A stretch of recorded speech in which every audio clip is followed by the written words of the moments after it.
and he gave him a wink. He shot a plume of web into the distance, where it wrapped itself tightly against the steel arm of the electricity pylon. Spider-Man tugged at it quickly, and then he swung across the trees with ease, at lightning speed, and in the space of a few seconds he was sitting on the silver arm of the pylon with a big grin on his face, looking very cool. "What are you dreaming about?" said Tinker. "Oh, nothing," said Charlie, and in an instant Spider-Man was gone. Charlie was disappointed, but he knew that he'd be back to help him, even if it was in his imagination. Bob had had a good day. He'd made 2 good friends in his mind, and he'd caught a very big fish. Hello, viewers, which he couldn't wait to cut up for supper. He lived in a caravan on the edge of the woods, which he'd found abandoned when he'd finally got out of prison. He'd broken open the lock and had made himself a home. It was small and cozy and had a TV and an old crackly radio. It was like heaven to him after being inside. Everything else that he wanted he could scrounge or steal, he thought, without conscience. Many times he had sat in his armchair and he thought of his time in the prison, the fights, the stealing, constantly being on his guard and waiting for someone to attack him. Bob was a tough cookie, but even he had to be careful. All it took was a second for him to be set upon. He needed to be like an owl with eyes in the back of his head. Now that he was free, he enjoyed watching the smoke curl up to the ceiling. He felt content and determined to make the most of his twilight years, and his thoughts once again turned to the 2 young boys. They walked over the fields as quickly as they could without looking back. "What shall we do now?" said Charlie, who was still full of energy. Tinker didn't have a clue what or where they were going to do, but he liked to feel that he was in charge. "We will explore," he said, as he headed for the woods. "I'm getting hungry," said Charlie. "Don't worry," said Tinker. "I've packed some sandwiches," and they both sat down on a dry hillside and devoured them as a buzzard hung in the sky and the sounds of the countryside reverberated all around them.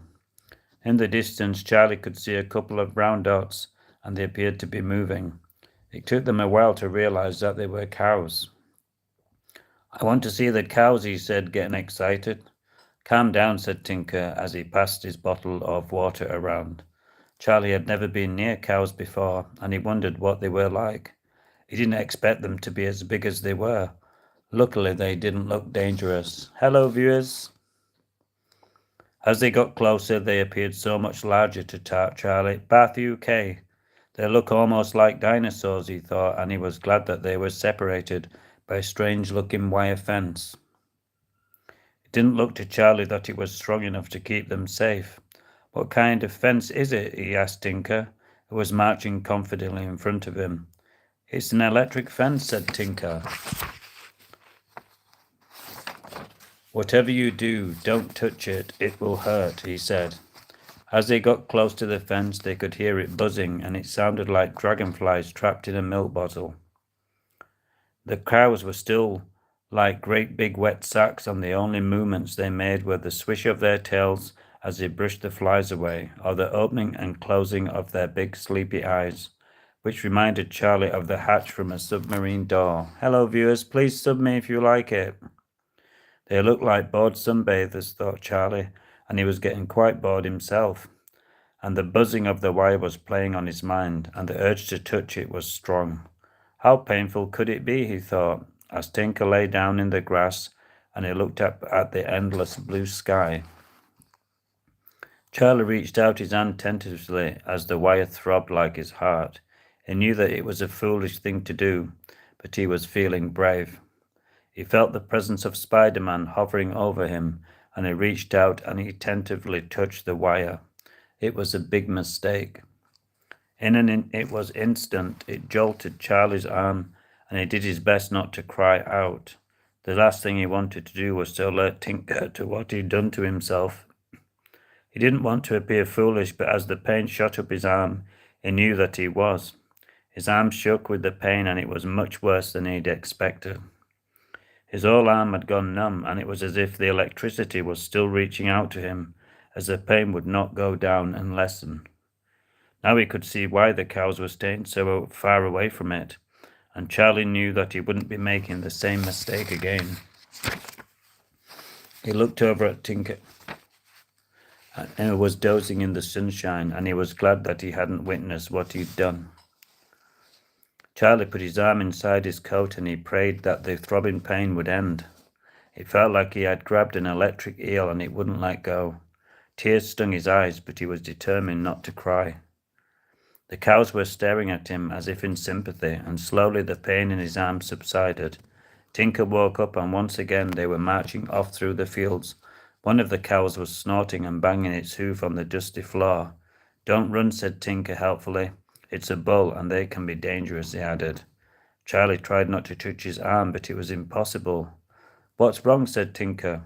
"Oh, I've got this cramp," lied Charlie, who was feeling guilty. It was not in his nature to lie. "At least it's not the fence," said Charlie, as a dragonfly caused the fence to buzz again. Charlie smiled, feeling worse than ever. "What shall we do now?" said Charlie, as they left the sleeping cows in the distance. "We're going to see what's at the other end of the cornfield," said Tinker, who never seemed to run out of puff. Charlie walked behind him breathlessly as the bright sun dimmed to an autumnal glow. It was hard going, but soon they were in the center, and all around them were yellow mustardy corn. "I need to lay down," said Charlie. "Me too," said Tinker, as he broke the stem off the corn, and he popped it into the side of his mouth. He sucked on it and he twirled it around as an older gentleman would with a pipe. Charlie looked up at the swaying corn and he thought that it was beautiful in its own way. It was so simple but so perfectly made, he thought. It moved like a metronome in the wind, but made no noise. To Charlie it was comforting, like hot chocolate on a cold winter's night. Unbeknown to both of them, as they were dozing, two older boys were playing with matches in the cornfield. It was a foolish thing to do, but then the inevitable happened. Fire took hold.